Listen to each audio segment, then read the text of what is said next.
Audiences flocked to the theatres to find out if this psychic was for real. First of all, you see a very young man, handsome, charismatic, a showman by nature. He was born a showman. Well, I'm a very rational person, so something in me rebelled against the Uri Geller phenomena. But the more I met him, the more I saw that it couldn't be explained away by tricks and sleight of hand.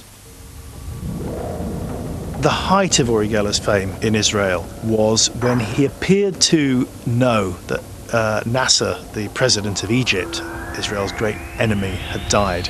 He was doing a stage show. There were hundreds of people at the show. He purported to kind of faint and feel ill on the stage.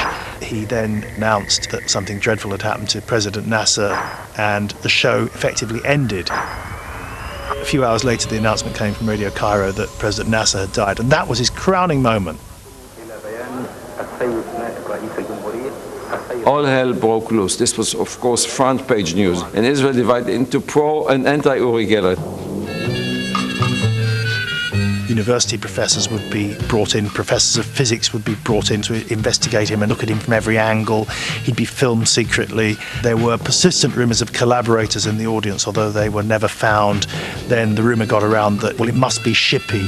If he was in a room doing something and I was there, they said, did you look at Shippy? Did you see what he was doing? But if I went out of the room, then they said, did you look where Shippy went? And that was always the same thing. The controversy fueled Geller's appeal until two disastrous episodes. A publicity photo of him with Sophia Loren was found to be a fake. Then he walked out of the studio during his first ever television appearance when his supernatural powers failed him. By 1971, Geller's show business career in Israel had collapsed. I'll never forget the day I had to perform in nightclubs, underground, dingy places. No one watched, no one paid attention, everyone was smoking. My career was really finished. For him, it was the tragedy. It was the destruction of everything that he fought for. He wanted to succeed here. He wanted to make money here. He wanted to have a family here. He didn't want to leave, but I said, listen, it's do or die. If you stay here, your name will be mud forever.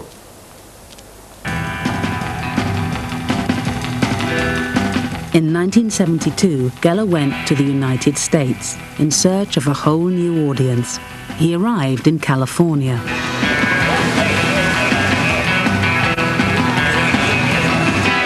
It was the height of the Cold War. US intelligence services were starting to worry that the Russians had discovered people who possessed unheard-of psychic powers.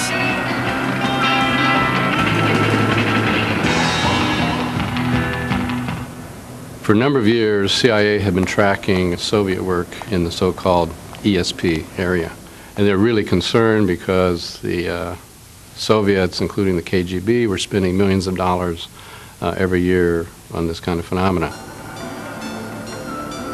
They're very concerned about, well, what could be being done to us. They were specifically interested in whether individuals could extract information or get information from remote sites or from hidden material.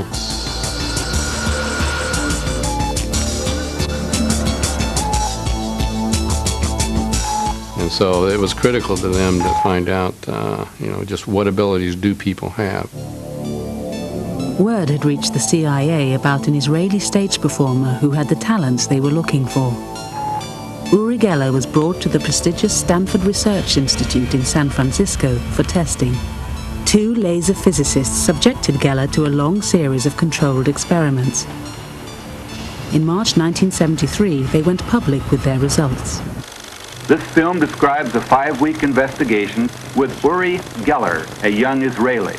Nothing has been restaged or specially created. The film contained some astonishing claims. The scientists said that time after time, Geller was able to telepathically detect a hidden object. You will note he is very pleased with finding this target. Using his psychic powers, he was apparently able to change the weight of a piece of metal. The upper 2 traces are apparently due to Geller's efforts. And over lunch in the SRI canteen, Geller bent dozens of spoons for the scientists. But his most incredible success was his apparent ability to telepathically read hidden drawings. Day after day, he would come into the laboratory and be able to reproduce a drawing that I had made at home and had in an envelope. And day after day, Uri would be able to make absolutely remarkable copies of that drawing. Here, the experiment is repeated. Certainly with regard to the ability to reproduce hidden material, there's no doubt in our mind that Geller could do that. This is the drawing that Geller has made to correspond to the target object. As you can see, he is quite elated about getting the right answer. We had no idea about how this stuff could be done. We're sort of like, where were people with gravity before Newton came along? I mean, gravity worked, clearly, but no one had an idea how. So similarly, here's some things that we saw worked and happened, but no idea how. Uri Geller left SRI with the stamp of credibility.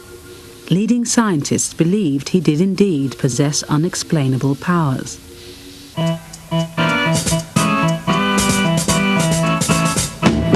Geller once again took to the road as a psychic entertainer.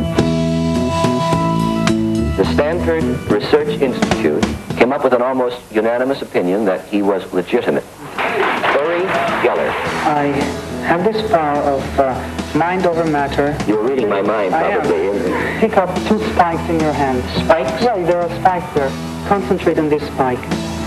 Just tell me if it starts moving in your hand, bending. I'll rub it. Is it bent? No. Yes. Yes. It is. It's bent. Geller's performances were an immediate hit. But not everyone was convinced that his powers were real. Some critics believed that the controls on the Stanford experiments were too weak. Others that Geller had been able to fool laser physicists who were not used to dealing with human subjects. There were even rumors that during the telepathy experiments, Geller had collaborators secretly transmitting information to a receiver hidden in his teeth. There were so many accusations, from cigarette smoke to transmitters in my teeth. I mean, some of them were so ridiculous. And people really wanted to see, I mean, is it real? Is it not? Let's experience it for ourselves. As the controversy mounted, the story reached the influential news magazine Time. I see this childlike pronouncement coming out of the Stanford Research Institute, and I couldn't believe it. I said, well, this is a story. I mean, this is a very prestigious research institute, and look at the nonsense that they're promoting. Jaroff invited Geller to demonstrate his powers in the offices of the magazine. Geller went through his entire act. You know, watches stopped, spoons bent, minds were read, and frankly, I was mystified at how he had accomplished some of this magic. Unbeknown to Geller, Jaroff had also invited a magician to scrutinize the performance. Well, as a professional magician, I am accustomed to watching magicians at work, and I know when they're using misdirection and distraction. And I spotted what I considered to be many examples of misdirection. He was sending people for glasses of water for no apparent reason. That's what magicians do when they have some sort of subterfuge to accomplish. Geller finally left triumphant, and then James Randi stood up and actually duplicated everything that Geller had done. I bent spoons. It appears to get liquid. Look at that. The forks and the keys. Look at it move. Made the clock advance. Yeah, it seems like we have lost some time here or something. But these, to me, as tricks, were standard things right out of the book. Mr. Geller said that he did them by divine means, mind you, and I won't deny that, because I can't prove that he didn't do them by divine means. But if he did, he was doing it the hard way.